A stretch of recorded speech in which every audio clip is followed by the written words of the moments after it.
E olha só, julgamento de Jair Bolsonaro no STF pega fogo e o Fux, ministro Fux, acaba cometendo uma gafe que pode inocentar Jair Bolsonaro. Tudo isso ao vivo, pessoal. Aconteceu ali em Brasília e o Moraes, é claro, não gostou nada dessa história. Nós vamos mostrar aqui, olha o que o Fux arrumou, pessoal, e que trouxe um álibi muito forte, muito grande para o advogado de Jair Bolsonaro. E por falar nele, no advogado de Bolsonaro, ele mostrou um áudio que pode mudar toda essa história de golpe do 8 de janeiro e pode trazer um grande alívio para a direita. Ele mostrou ali ao vivo. O Moraes autorizou ele mostrar esse áudio e eu acho que ele se arrependeu de ter deixado o advogado de Bolsonaro mostrar isso ali ao vivo para todo mundo. Confira agora essa matéria, quem vai trazer é o deputado Gustavo Gaia. Preste bastante atenção na fala dos advogados e do Mauro Cid.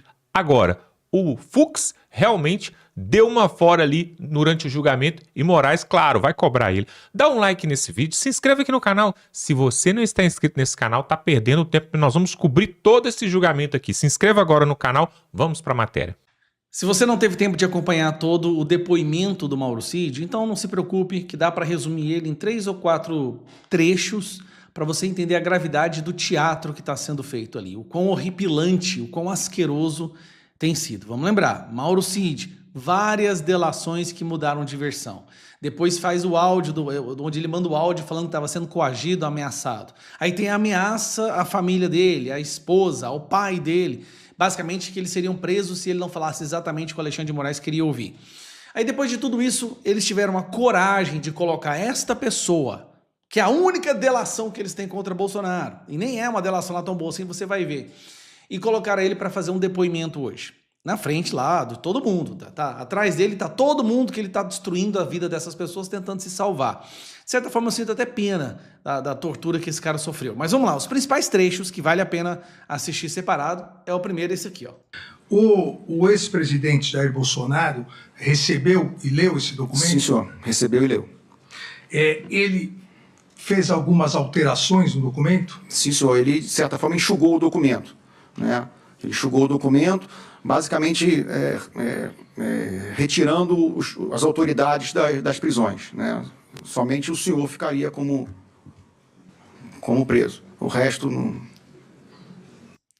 Primeiro, eles estão falando aqui de um documento, que é a tal minuta do golpe, que até hoje ninguém viu, não foi apresentada. É a coisa mais impressionante que já se viu em qualquer processo, em qualquer julgamento, em qualquer investigação.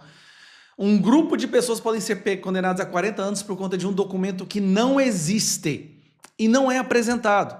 Essa minuta do golpe que eles falam constantemente o tempo inteiro, ninguém viu. A única menção que nós temos sobre a tal minuta do golpe tá aqui, ó, Mauro Cid. E aí vem a parte curiosa.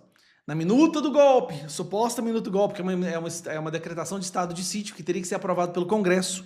Vou falar isso de novo aqui, ó. Essa minuta que ninguém viu, até se ela existisse, para ser tornada efetiva, ela teria que ser aprovada pelo Congresso. Tá bom? Pois bem, fala que o Alexandre de Moraes seria preso. Ou seja, preste atenção, esse aqui está julgando um suposto crime que aconteceria contra ele. Ele é a vítima. Isso aqui é horripilante, gente. Isso aqui seria bastante para anular qualquer julgamento. Tomou conhecimento que houve por parte do então presidente, o Jair Messias Bolsonaro, ordem de monitoramento do relator dessa ação penal, ou seja, do meu monitoramento? De novo, tá aqui questionando sobre uma suposta ordem do Bolsonaro para monitorar ele, o juiz que está julgando quem? O Bolsonaro. Ministro, o único momento que o presidente pediu alguma informação do senhor foi já no final do ano, em que ele recebeu uma informação que, teoricamente, o general Mourão estaria se encontrando com o senhor em São Paulo. Então, ele queria confirmar se essa reunião teria acontecido. Mas porque quando fala monitoramento, né, para a gente já visualiza um monitoramento constante, né? Isso nunca teve essa ordem, nem essa determinação. Aquele monitoramento que a imprensa fez um escândalo, na verdade era uma pergunta que o Bolsonaro fez. Ó, dá uma olhada para mim, vê se o Alexandre de Moraes encontrou com Mourão. Porque o Mourão, como vocês sabem, traiu todo mundo, né? Tava querendo trair o povo brasileiro, fez aquela palhaçada, ninguém mais acreditava no Mourão já há muito tempo. Agora vamos pegar um próximo trecho, que é esse trecho aqui, ó. Vamos lá. Sua Excelência, o ministro Alexandre. Esse aqui é o melhor de todos. Esse daqui, por si só, deveria ser o bastante para anular o julgamento. Fux fez a pergunta que anula o julgamento. Sua Excelência, o ministro Alexandre me concedeu todos os vídeos, áudios e que eu tive a oportunidade de ouvir. E aqui consta que, em várias ocasiões, o senhor falou que, nessa qualidade de anteparo, o senhor tinha a função de pressionar o presidente para assinar minutas do Estado de Defesa, Estado de Sítio e etc. e tal. Que tudo teria que ser aprovado pelo Congresso, tá? Esse documento foi assinado? Não, senhor. Só para você entender, todo julgamento é porque supostamente o Bolsonaro ia dar um golpe através de uma minuta. Minuta que até agora ninguém leu, que ninguém viu e que ele não assinou, e quem comprova isso é o dono da única delação que está sendo usada contra ele. Estado de Sítio e etc. e tal. Esse documento foi assinado? Não, senhor. Não foi assinado. Em nenhum momento não foi assinado. Inclusive, era a grande preocupação do comandante do Exército, por isso que ele me chamava várias vezes, era que o presidente assinasse alguma coisa sem consultar e sem falar com ele antes. Porque, de certa forma, de todo aquele imbróglio ali de pessoas, desses grupos que eu dividi, ele acabava sendo a voz mais lúcida que ia conversar, que dava um entendimento maior do que estava acontecendo. Isso por si só deveria ser o bastante para anular tudo. Então, vou resumir para você entender o que aconteceu hoje.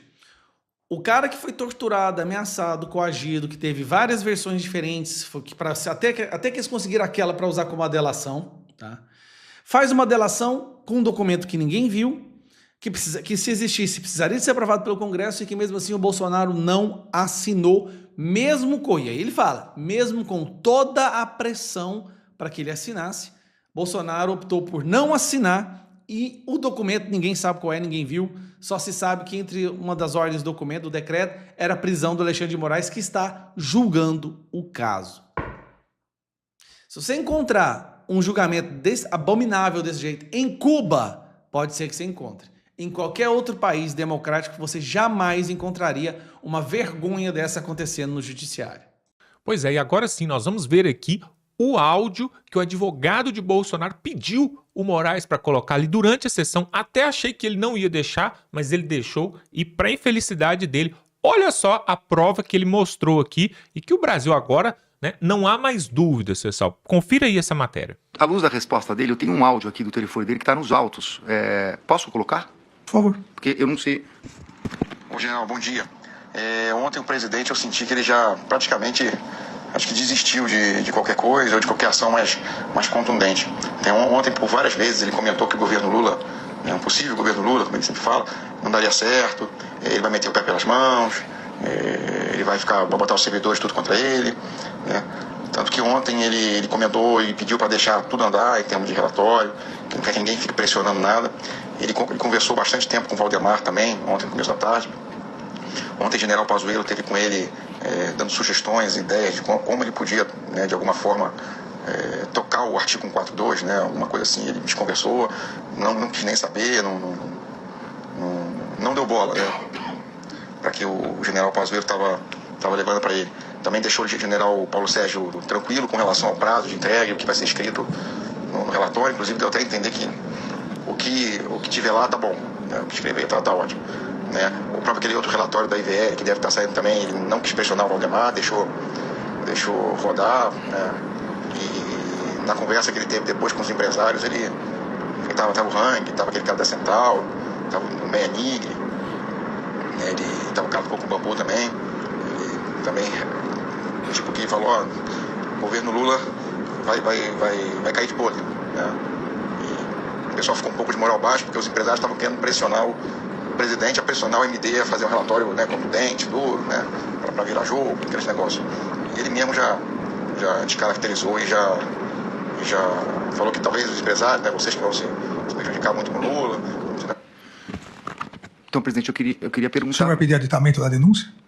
em relação aos empresários e ao Pazuello? Não, presidente, é que... Não, fiquei na dúvida. Não, é que na verdade, os empresários que foram aqui mencionados, eu não vi entrada no Palácio, por isso eu perguntei. Nós temos e ele está falando de uma reunião, então eu queria saber se ele estava mentindo para contar uma história para a pessoa, para o interlocutor, se é verdade. O senhor não se recorda?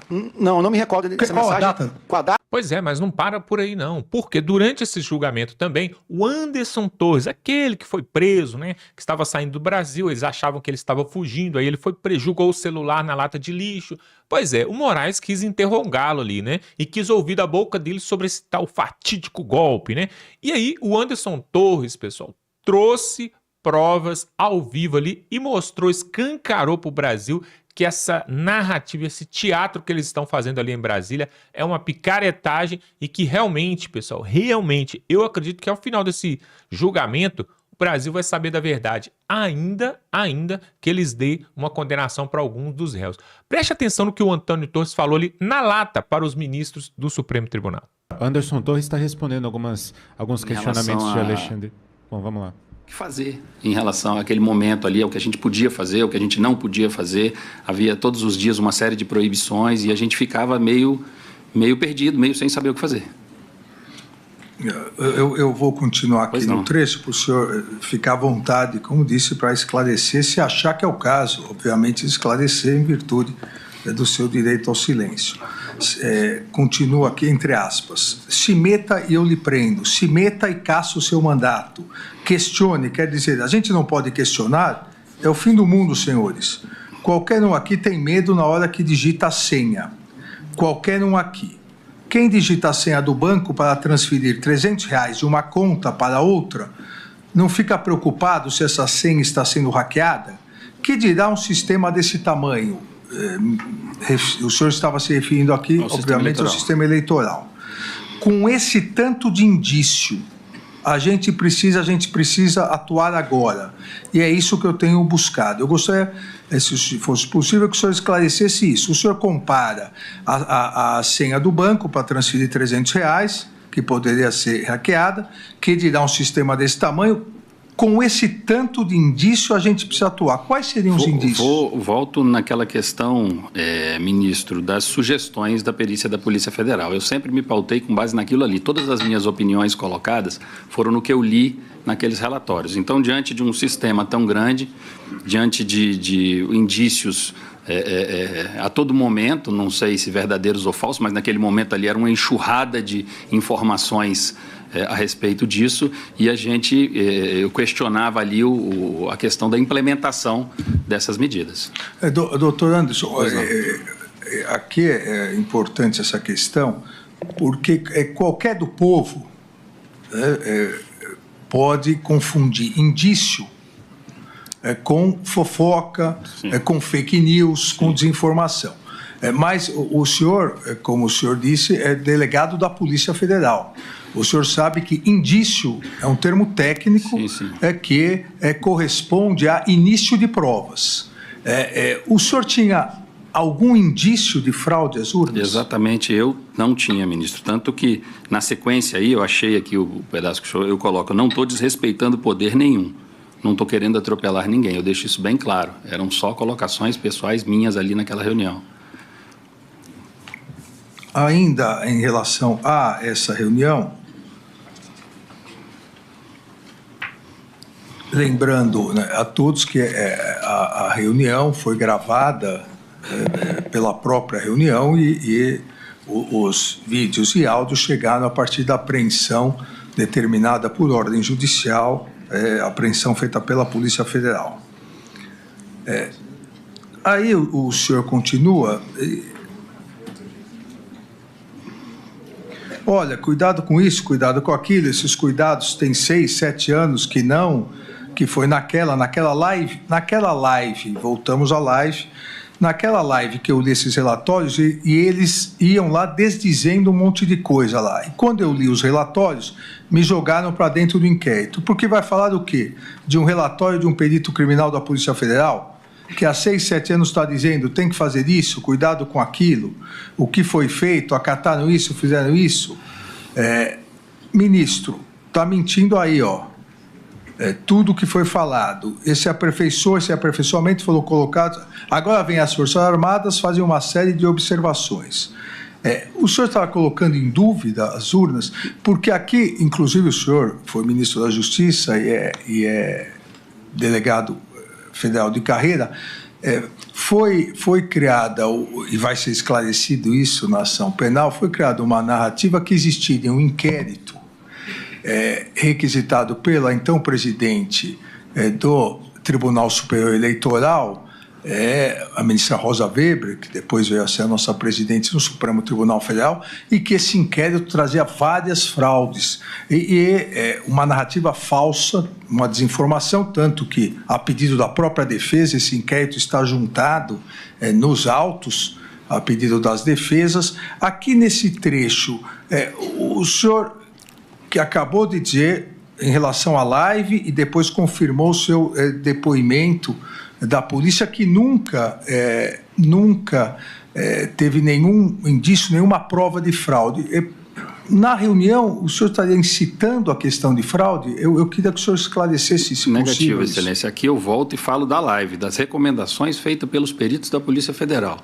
Todas as minhas falas, eu nunca questionei a lisura do processo eleitoral, todas as minhas falas são em relação às sugestões de melhorias que os peritos me trouxeram naqueles documentos. Eu até tenho aqui os documentos, tenho o que eu li na live, enfim, são sugestões técnicas e foi nesse sentido que eu falei todas essas palavras aí, ministro.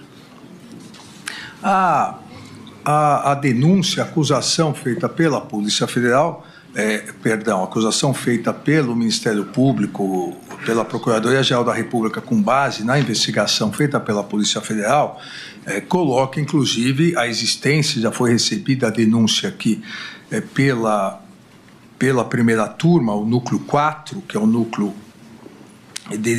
3, perdão, que é o núcleo de desinformação, coloca que havia, nesse contexto de preparação e depois execução de tentativa de golpe e atentado contra o Estado Democrático de Direito, um núcleo de desinformação. E esse núcleo de desinformação, a partir da produção de notícias falsas, notícias fraudulentas, é disseminado nas redes sociais. E nessa reunião, o senhor, eu também tive a honra e a possibilidade de ser ministro da Justiça, sabemos o peso que tem numa reunião ministerial a fala do ministro da Justiça em relação a questões criminais.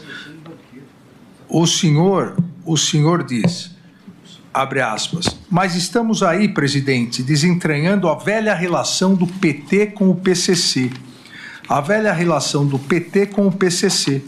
Isso está vindo aí através de depoimentos que estão sendo há muito aguardados. Isso tudo está vindo à tona. Isso não é mentira. Então, muita coisa estão vindo à tona, muita coisa que a população sabe, mas tudo precisa ser rememorado. O senhor, porque das duas uma, ou o senhor tinha esses elementos, e aí tinha que tomar uma providência como ministro da Justiça, que não houve, ou o senhor não tinha esses elementos e aí contribuía com o núcleo de desinformação. Em que contexto foi dito isso, doutor Anderson? Ministro, a reunião foi no dia 5 de julho de 2022. 5 de julho de 2022, às vésperas da eleição. Sim, no dia 1º de julho de 2022, ministro, 4 dias antes, e no dia 2 de julho do mesmo ano, 3 dias antes, saíram essas duas matérias aqui, ministro, que eu até trouxe, uma matéria da Veja e uma da CNN. O título de uma, Marcos Valério delata a relação do PT com o PCC. A outra, em suposta delação, Marcos Valério em delação, Marcos Valério cita suposta ligação do PT com o PCC. Foi com base nessas duas matérias, eu não tinha um conhecimento interno da Polícia Federal a respeito disso, mas foi com base nessas duas matérias que eu falei. Essas duas matérias, os depoimentos foram feitos à Polícia Federal e, muito provavelmente, disso aqui resultou uma investigação. Internamente na Polícia Federal, o senhor sabe que nós não temos acesso, eles cuidam lá dos procedimentos internos dele. Mas eu falei isso aí com base exclusivamente nessas duas matérias que tinham saído na mesma semana da reunião. Há também aqui, depois dessas declarações na reunião, há declarações, após as suas declarações, hoje réu, Walter Braga Neto, que inclusive em julho não era mais ministro, porque já estava desincompatibilizado, mas mesmo assim estava participando de um ato oficial no Palácio, numa reunião ministerial. Ele disse, saiu uma notícia agora dizendo, o Fachin dizendo que a auditoria não muda resultado da eleição. Não sei se os senhores já viram isso. Ao que o senhor responde, depois que der merda, não muda nada não. E nesse contexto, então, o presidente Bolsonaro afirmou que deveria tomar uma providência, mas não ficaria sozinho nessa guerra. Aqui, de novo, era um ataque às urnas eletrônicas e à justiça eleitoral? De maneira nenhuma, ministro. O que eu disse aí foi que se perder a eleição, já era. Se perder a eleição, não há mais o que fazer. Foi isso que eu quis dizer, claro que de uma forma aí mal educada, mas o que eu quis dizer ali era exatamente isso, que nós precisávamos trabalhar para ganhar a eleição. Doutor Anderson, vamos mudar agora. Bom, a gente está ouvindo o Anderson Torres, para mim um dos mais prejudicados nesse grande teatro, nessa grande mentira, um dos mais prejudicados, a vida destruída, a vida pessoal destruída, a vida familiar destruída. Esse cidadão pagou um preço altíssimo, altíssimo, Anderson Torres. Um comentário, Pingo, já a gente chama o Daniel, um comentário. Por que é que não se pode questionar? Por que é? Vamos lá.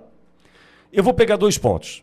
Primeiro eu vou voltar ao inquérito 1361 de 2018, que um veículo de comunicação teve acesso a esse inquérito 1361 de 2018, e nós analisamos aqui, na Ouriverde Brasil, a pedido inclusive do presidente Bolsonaro, naquele retorno de férias do mês de janeiro, quando ele retorna de férias do Nordeste, não me lembro exatamente, acho que Maceió, não me lembro, ele retorna, pede uma coletiva, concede uma entrevista, e no meio disso tudo ele diz, olha, queria muito que vocês olhassem 3 páginas do inquérito 1361 de 2018, as páginas 8, 18 e 19. A Ouriverde cumpriu com o seu papel. Você acha aí no YouTube. Aí, o presidente Bolsonaro faz esse apontamento a partir de um inquérito pedido pela então presidente do Tribunal Superior Eleitoral, Rosa Weber. Quem pediu a abertura do inquérito não foi o Bolsonaro, não foi ninguém do governo Bolsonaro, mesmo porque ali ele ainda estava na condição de pré-candidato e candidato à presidência, 2018. E por que não colocam, não trazem luz para esse inquérito 1361 de 2018? Por qual motivo? Por qual motivo? Elucidem, tragam a solução, tragam a resposta. A gente precisa entender o que aconteceu a partir de tudo que Rosa Weber soube e pediu a instauração desse inquérito. O 1361 de 2018. Esse é um ponto. Não estou atacando, não estou duvidando, não estou questionando mesmo, porque eu não posso, já deu para entender. Agora, não quero me colocar na posição do Anderson Torres, que já teve a sua vida devassada, destruída, arruinada. Esse cara está pagando um preço, mas um preço altíssimo por conta dessa narrativa do golpe, da tentativa do golpe.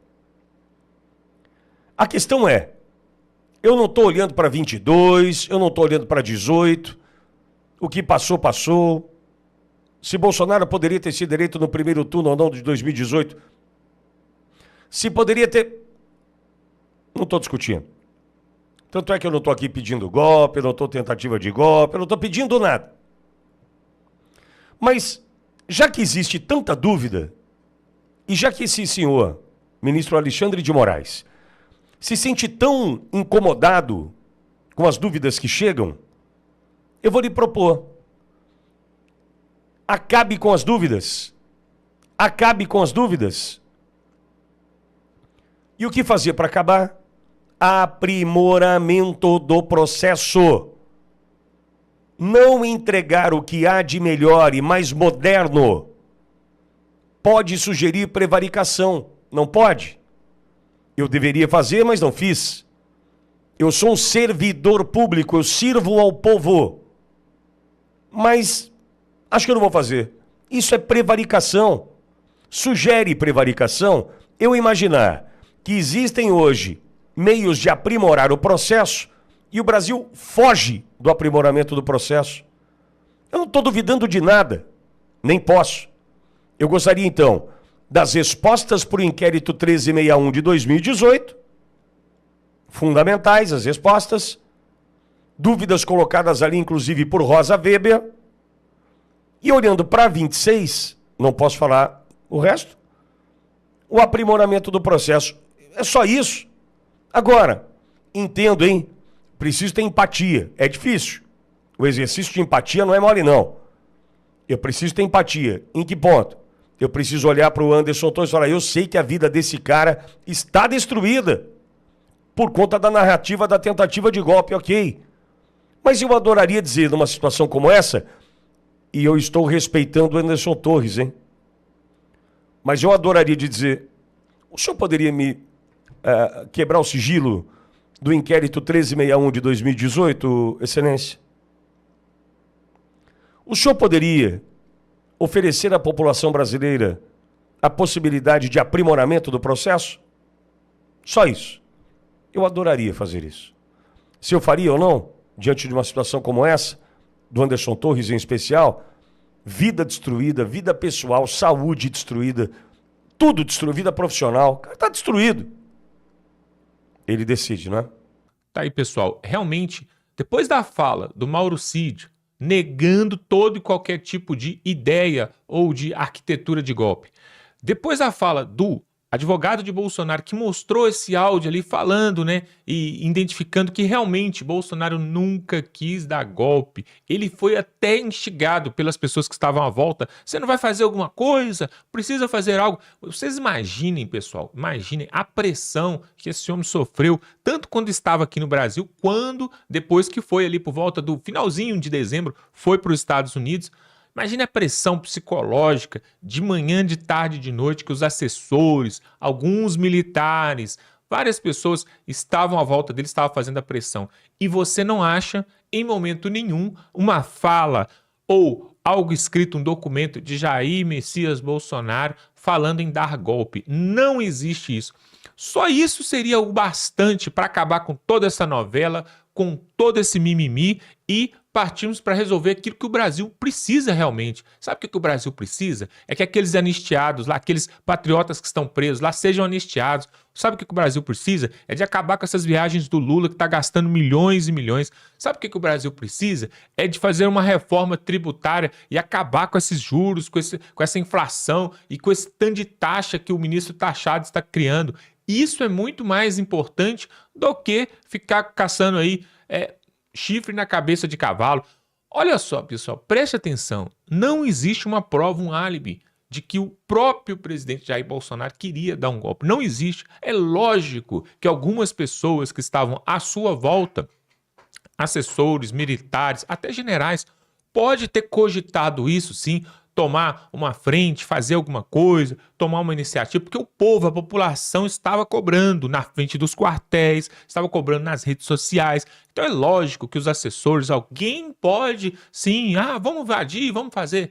Agora, da parte do capitão, não houve essa ordem. E só isso já é o bastante para acabar com essa novela, tá bom? Eu quero que você coloque aqui nos comentários o seguinte: você acha que o STF vai condenar Jair Bolsonaro e vai prendê-lo, e em 2026 a direita vai ter, então, talvez Tarcísio de Freitas? Você acha isso? Coloque aqui nos comentários. Ou você pensa que não, esse julgamento não vai dar em nada, vai acabar em pizza, e em 2026 teremos de volta Jair Bolsonaro concorrendo às eleições, e claro, de acordo com as pesquisas de popularidade do Lula, qualquer um que bater de frente com ele vai ganhar em 2026. O que você acha? Coloque aqui nos comentários. Dá um like nesse vídeo, pessoal. Algumas pessoas falam que clicam no like e o botão não funciona. Confira aí se está funcionando. E outra coisa, pessoal, se inscreva aqui no canal. Se você é de direita, conservador, se você apoia a verdade, a justiça, os princípios e valores cristãos, se inscreva aqui no canal, porque nós vamos trazer outros vídeos ainda essa semana importantíssimos sobre este assunto do julgamento no STF, sobre essa trama golpista que eles estão querendo imputar ali em alguém. Alguém vai ter que pagar o pato disso. Nós vamos trazer tudo isso aqui. Então se inscreva no canal para não ficar de fora, tá bom? Vamos ficando por aqui e até a próxima.